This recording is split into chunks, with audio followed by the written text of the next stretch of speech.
Hello students, मेरा नाम doctor Gajendra पुरोहित है। CSIR नेट जून 2024 का जो एग्ज़ाम है वो होने वाला है 25, 26 और 27 को। और पूरा टाइम टेबल भी आ चुका है, प्लस सिटी इंटीमेशन भी आ चुका है। आपको पता है कि आपका एग्ज़ाम कहाँ होने वाला है।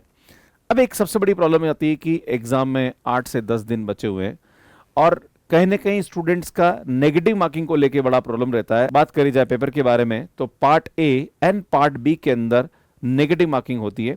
और वहां पे अगर स्टूडेंट्स थोड़े से ध्यान से क्वेश्चंस को अटेम्प्ट कर ले और नेगेटिव मार्क्स को कम कर ले तो कहीं ना कहीं अच्छा स्कोर स्टूडेंट यहाँ पे कर सकता है। क्योंकि जितने भी स्टूडेंट्स है, जब CSIR नेट का रिजल्ट आता है तब बच्चों का एक ही होता है, सर मेरे नेगेटिव ज़्यादा मैंने अटेम्प्ट कर लिए इसलिए मेरा स्कोर जो है वो 70 या 80 हुआ है। सर मैं 5 या 10 मार्क्स से रह गया, सर मैं 15 मार्क्स से रह गया। कहीं ना कहीं ये प्रॉब्लम हर बच्चों में बाद में रिजल्ट के बाद देखी जाती है।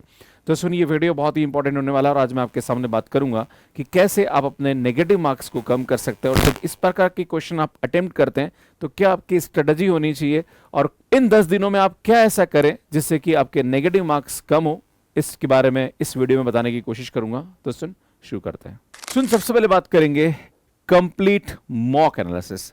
मैंने आप सभी को बोला है कि अगर by chance CSIR net mathematics का स्टूडेंट है तो भैया आपका जो एग्ज़ाम है वो 27 तारीख को सुबह 9 से 12 बजे होने वाला है। तो आपको डेली सुबह 9 से 12 बजे एक मॉक टेस्ट देना चाहिए। उस मॉक टेस्ट को बाकायदा आपको एनालिसिस करना चाहिए कि नंबर ऑफ क्वेश्चंस आपने कितने अटेम्प्ट किए, दूसरा नंबर ऑफ रॉन्ग क्वेश्चंस कितने हुए, कितने क्वेश्चन आपने गलत कर दिए, अनअटेम्प्टेड टॉपिक्स कौन कौन से थे, ऐसे कौन से टॉपिक जहां से आप क्वेश्चन अटेम्प्ट नहीं कर पाए उसके बारे में आपको आइडिया होना चाहिए। Wrong questions from important topics, जो भी टॉपिक आपने पढ़े और जो एग्जाम पॉइंट ऑफ व्यू से इंपॉर्टेंट है उनमें से कितने क्वेश्चंस आपने रॉन्ग किए, इसके बारे में अगर आप एनालिसिस करेंगे तो आप कहीं ना कहीं अपने वीकनेस पे काम कर पाएंगे। तो ये आपको हमेशा मॉक टेस्ट देने के बाद एनालिसिस करना है। बच्चे मॉक टेस्ट तो देते हैं पर कहीं ना कहीं मॉक टेस्ट देने के बाद ये एनालिसिस नहीं करते हैं कि वो कहाँ पे गलतियां कर रहे हैं। ये बहुत ज़रूरी है क्योंकि हम जब भी टेस्ट सीरीज देते हैं तो टेस्ट सीरीज का जो देने का ऑब्जेक्टिव वो ये होता है कि हम देखें कि हमारे में कहाँ कमियां हैं, कहाँ हम गलतियां कर रहे हैं और उसको हम रेक्टिफाई करें। तो ये 3-4 पॉइंट्स हैं जिस पे आपको कहीं ना कहीं ध्यान देना चाहिए सो दैट कि आप अच्छा स्कोर यहाँ पे कर पाए। बात होती है कि पार्ट ए और पार्ट बी के अंदर नेगेटिव मार्क्स का सबसे बड़ा इशू रहता है कि जनरल एप्टीट्यूड का पोर्शन है या फिर पार्ट बी में कहीं ना कहीं जो मल्टीपल चॉइस क्वेश्चंस आते हैं तो वहां पे मैक्सिमम क्वेश्चन ऐसे होते हैं जो कि कहीं ना कहीं न्यूमेरिकल बेस्ड होते हैं, है ना। चाहे आप CSIR नेट का मैथ्स का पार्ट ए, मैथ्स का यूनिट नंबर 1 देख लीजिए या यूनिट नंबर 2 देख लीजिए या यूनिट नंबर 3 देख लीजिए, तो 1 और 2 तो प्योर मैथमेटिक्स पे बेस्ड होता है। पर कहीं ना कहीं प्योर मैथमेटिक्स में भी कुछ क्वेश्चन ऐसे होते हैं जहां पर न्यूमेरिकल बेस्ड होते हैं, जहां पर 4 ऑप्शन होता है और उसमें से एक ऑप्शन यहाँ पे करेक्ट होता है। और सबसे अच्छी बात यहाँ पे ये होती है कि आपको पता है कि भाई 4 में से एक ही ऑप्शन करेक्ट है। तो पार्ट बी और पार्ट ए में बच्चों के लिए एडवांटेज होता है क्योंकि पार्ट सी जो होता है वहां पे मल्टीपल सेलेक्ट क्वेश्चन आते हैं, वहां पे स्टूडेंट्स के पास नेगेटिव मार्किंग तो नहीं होती है पर एक प्रॉब्लम वहां पे ये होती है कि पता नहीं होता कितने ऑप्शंस करेक्ट है। तो नेगेटिव मार्किंग वाले जो क्वेश्चंस होते हैं पार्ट ए और पार्ट बी में उसमें कहीं ना कहीं आपको पता होता है कि ऑप्शन एक ही करेक्ट है। तो ऐसे क्वेश्चन अटेम्प्ट करते वक्त आपका जो नॉलेज है वो परफेक्ट होना चाहिए और वो तभी होगा जितने भी आप मॉक्स दे रहे हैं उनको प्रॉपर तरीके से आप एनालिसिस कर रहे हैं। तो ये थोड़ा सा आप ध्यान दीजिएगा। Solve previous year paper under the time limit. 3 घंटे का आप टाइम लेके चलिए और उस 3 घंटे के अंदर अंदर पेपर को अटेम्प्ट करने की कोशिश करिए। कोई सी भी एक साल का प्रीवियस ईयर पेपर उठा के देख लीजिए। अब एक स्टूडेंट का थोड़ा सा होता है कि सर मैं उस कोचिंग का टेस्ट सीरीज दे रहा हूं, सर मैं उसका दे रहा हूं, सर मैं उसका दे रहा हूं, सर उसमें तो कुछ क्वेश्चन ऐसे हैं जो मेरे से समझ में ही नहीं आ रहे, सर मेरे से हो ही नहीं रहे, सर मैं थोड़ा सा डीमोटिवेट फील कर रहा हूं। और कहीं ना कहीं ये सबसे बड़ी प्रॉब्लम स्टूडेंट्स को होती है जब वो टेस्ट सीरीज देता है और टेस्ट में जब उस कम स्कोर होता है तो कहीं ना कहीं वो फ्रस्ट्रेशन या डीमोटिवेशन आता है कि यार मैं इतना बड़ा फिर भी मैं कम क्वेश्चंस कर पा रहा हूं। तो मैं आपको बताना चाह रहा हूं कि यार CSIR नेट में 120 क्वेश्चन आते हैं, 120 में से आपको 60 करने होते हैं और 60 में से भी अगर आपने 35 सही करें तो आपका एग्जाम क्रैक हो जाता है।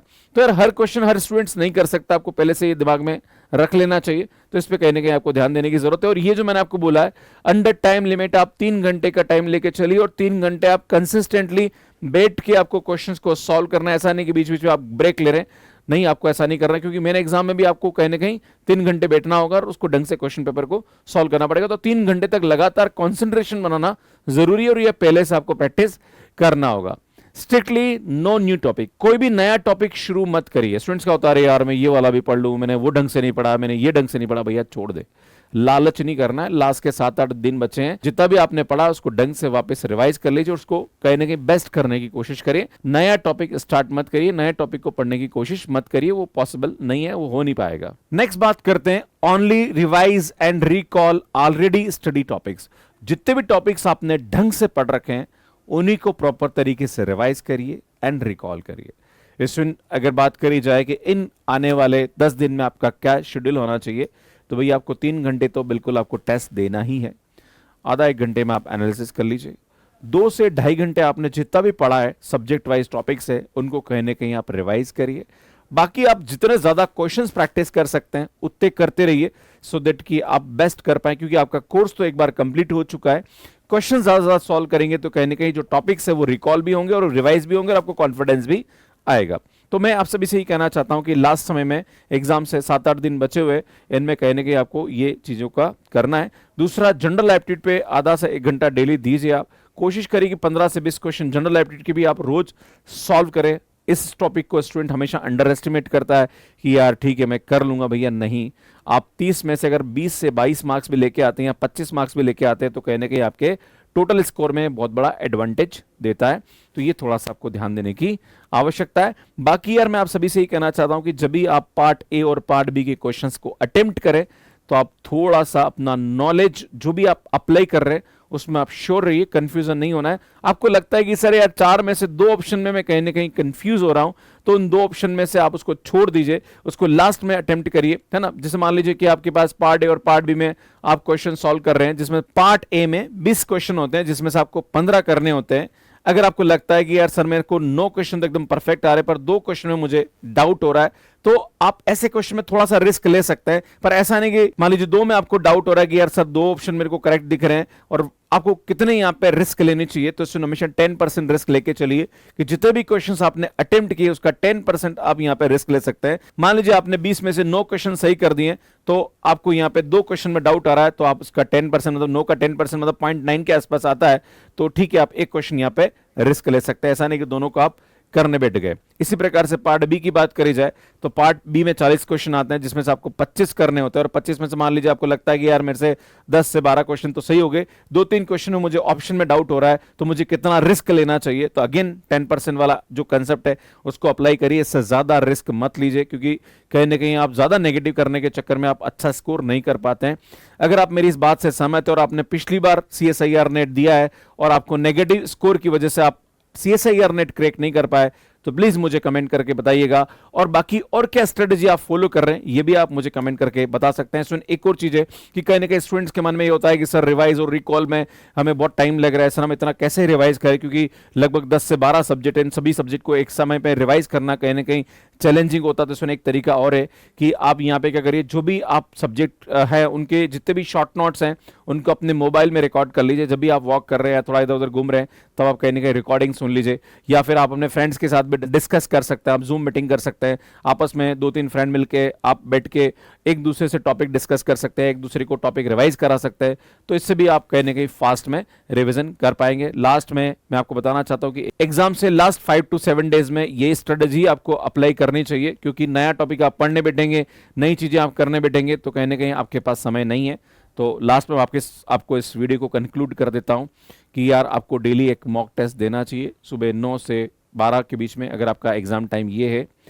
एंड आपको जो प्रीवियस ईयर क्वेश्चंस हैं उसको भी आपको कहीं ना कहीं लगाने की कोशिश करना चाहिए, और आपको देखना चाहिए कि ऐसे कौन से टॉपिक है जिनमें आप अच्छा स्कोर नहीं कर पा रहे, उन टॉपिक्स को वापस रिवाइज करिए, और कहाँ आप गलतियां कर रहे हैं। कहीं ना कहीं बच्चों से कैलकुलेशन मिस्टेक्स भी हो जाती है।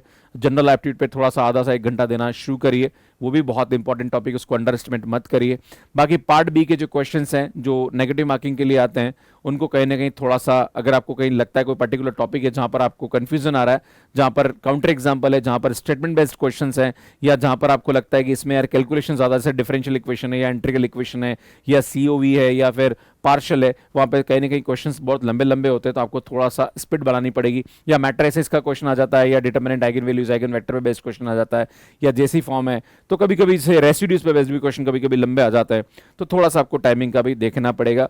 तो ये सब चीजें जो कि मैं आपको बताने की कोशिश कर रहा था। बाकी यार आप मेरी बातों से कितना सहमत हैं आप मुझे कमेंट बॉक्स में यहाँ पे बता सकते हैं। बाकी अगर कोई आपकी डिफरेंट स्ट्रेटजी है तो वो भी आप कमेंट बॉक्स में मुझे यहाँ पे बता सकते हैं। बाकी यार अगर आप CSIR नेट दिसंबर 2024 एग्जाम की तैयारी करना चाह रहे हैं तो 7999 में आपको हमारा कोर्स मिल जाएगा, जहां पर live recorded PDF DPP test series combat series general aptitude ये सब आपको मिलेगा।